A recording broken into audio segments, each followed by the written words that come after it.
Okay. Hi there, my name is Jasdeep Singh.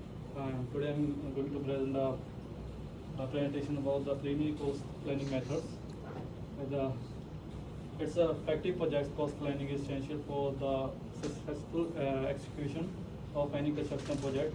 By utilizing a range of preliminary cost estimation methods, project managers can gain a valuable insight into the potential cost and feasibility of a project before it begins.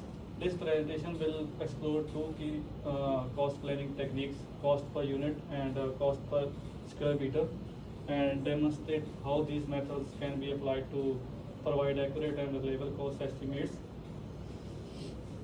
Preliminary cost planning methods are vital in the early stage of any construction project for several reasons, like budget control. Preliminary cost planning allows projects stakeholders to set a realistic budget from the outset. By estimating cost early, project manager can allocate resources more effectively, ensuring that the project remains financially viable throughout its life cycle. This projective approach helps prevent cost overruns, which can derail a project or lead to significant financial strain. Second is decision making. Early cost estimates provide crucial data for making informed decisions about various aspects of the project, such as design choices, material selection, and construction methods. With a clear understanding of potential costs, stakeholders can evaluate different options and make decisions that balance quality, optionality, and budget constraints.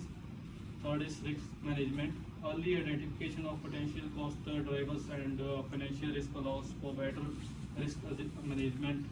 Preliminary cost planning helps in spotting areas where cost could escalate, enabling project managers to develop mitigation strategies. This foresight is essential for maintaining project control and avoiding unexpected financial setbacks. Fourth is funding and financial planning. And detailed preliminary cost plans are often required to secure funding from investors, banks, or other financial institutions. A well-prepared cost plan demonstrates the project financial feasibility and provide confidence to potential funders. It outlines how the project will be financed and shows a clear path to achieving the return on investments. Such as benchmarking and cost control. Preliminary cost planning involves comparing estimated cost with the historical data from similar projects. This benchmarking helps in setting realistic cost expectation and identifying areas where cost can be controlled or reduced. It also provides a reference point for monitoring project expenses as work progresses, ensuring the deviations from the budget are quickly identified and addressed. Scope management. Early cost estimates help in defining the project scope more clearly. By understanding the financial implication of different project components. Stakeholders can prioritize essential elements and make necessary adjustment to align with the budget. Seventh is stakeholder communication. Transparent and detailed cost plan facilitate better communication with all project stakeholders, including clients, contractors, and regulatory bodies. Clear cost information helps in setting expectation, gaining stakeholders buy-in, and ensuring that everyone is aligned with the project financial goals. Eighth is efficiency and time management. Preliminary cost planning helps in creating a more efficient project timelines. Managers can develop a more accurate schedule by estimating costs associated with the various phases of the project. This foresight helps in coordinating activities, avoiding delays, and ensuring that resources are available when needed. Then it's a cost per unit estimation. The first is a definition of cost per unit. The cost per unit method involves estimating the cost of a project based on the anticipated quantity of individual building components or materials required. This approach considers the specific cost of each element such as labor, materials, and equipment to provide a detailed breakdown of the overall project budget. And the benefits of cost per unit. The cost per unit method offers several advantages, including the availability to identify cost drivers, facilitate budget allocation, and support effective decision making. By understanding the specific cost of individual project components, managers can make informed choices to optimize resource utilization and maximize overall expenses. And applying the methods, to apply the cost per unit method, project manager must carefully estimate the quantities of each building element, such as number of bricks, square meters of drywall, linear meter of piping. These quantities are then multiplied by the respective unit cost to calculate the total project budget.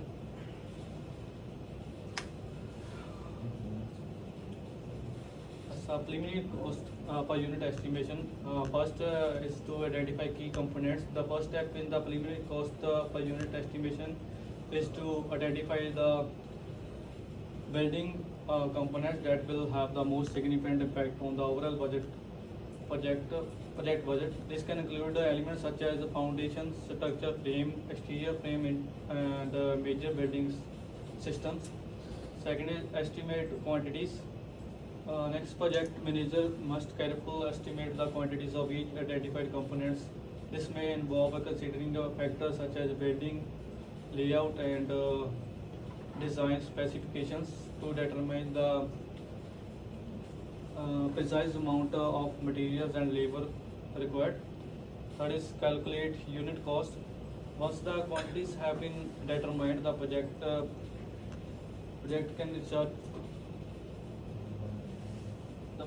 can search and apply the appropriate unit cost for each building components.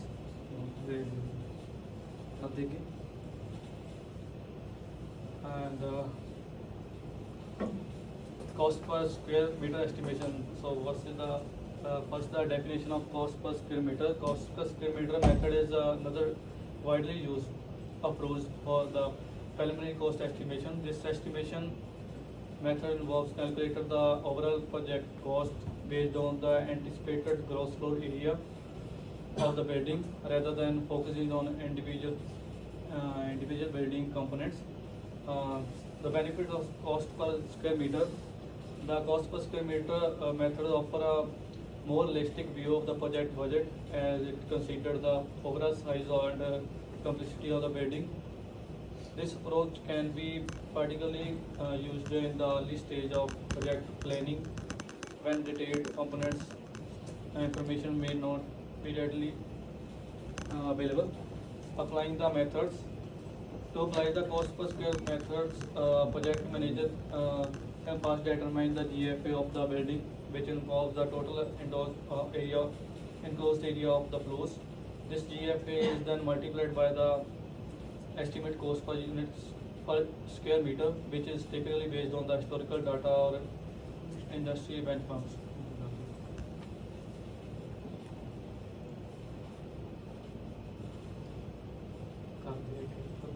And for the preliminary cost per square meter estimation, is first is to determine GFA. The first step in the preliminary cost per square meter estimate is to determine the closed floor area of purpose buildings. This can be done by reviewing the architectural plans and measurement to calculate the total enclosed area all floors. Then establish cost per square meter. Next, the project team must search and apply the appropriate cost per square meter rate. This rate can be based on historical data, industry benchmarks, or combination of both, and should reflect the specific characteristics of the project, such as location, construction type, and material quality.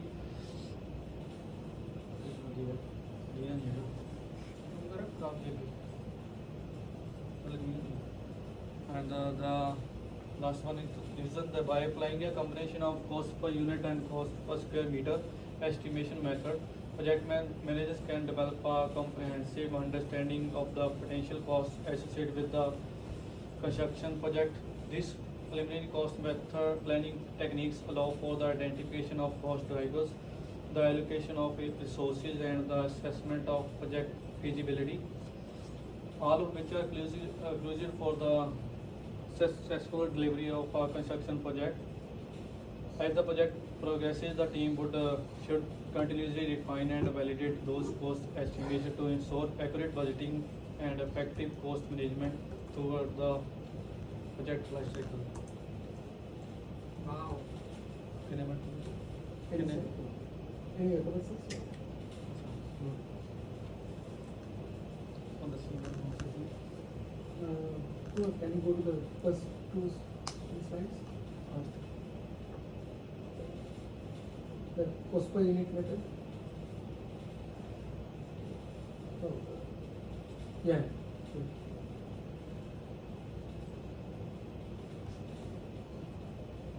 No, the previous. Yeah. So just the, so you have mentioned the cost per unit method. So like, but you have explained like it is like a build up from principles.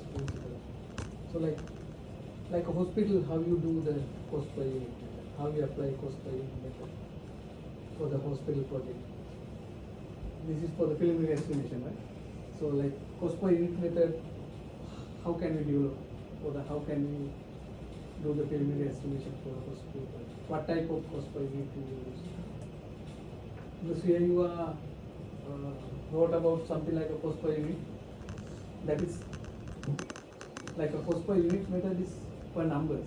So like for the hospital per bed, it's high level estimation method. But here you have highlighted it's not correct. This slide. So other side is square meter rate and everything. But you need to make sure that cost per unit method is not the same one. So you are using like developing the first principle. Applying the method also it's not correct. Like cost per unit method, project managers must carefully estimate the quantities. Like we don't measure the quantities on that cost. So what do you mean by like a quantities means for the measuring the quantity? So the measuring the quantities and like a hospital, what type of quantities you will take? Or the, let's say the residential building, so what type of quantities you will take? like for the number of like bricks or like budget yeah, allocation. that is for the preparing schedule of quantities, so we need to measure that one. But for the estimation purpose, we don't use that method. So unit cost per unit means number of, example like residential, number of square meters or floor area. So that's why we calculate GFA. So other slides are good, but this slide is not related to the content. And then can you go to the other slide like a GFA? So how you measure the GFA? Yeah, the other one. Yeah. So the first slide, first content is determine the GFA. Determine the Right? GFA. So which document you use as a reference to measure the GFA? What are the documents? Like sir, all the graph areas like So cost per square meter like yeah. So like when you measure the GFA, what document do you have been used? Like there are so many documents, like which it so how you measure the GFA? In your, like in the cost yeah, you upload to the cost text, Cost text. something, right? So what you use for the cost text? So there are so many things like the drawings or the bill of drawings quantities. like we calculate the GFA in the drawings in the cost in the text. drawings, right? So like you need to upload to the drawing and you will measure from the drawings for the floor plans especially. Yes. Okay. Okay, thanks.